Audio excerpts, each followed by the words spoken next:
Next one, work done by a variable force. Variable force means earlier we have seen the force is a constant. Force is equal to 10 newtons, 100 newtons, 50 newtons, like this they will give fixed value. But in this case, force is a variable quantity.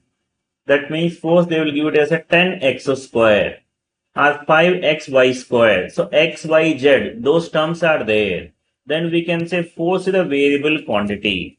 In that case, if the force is variable force case, how to find the work done?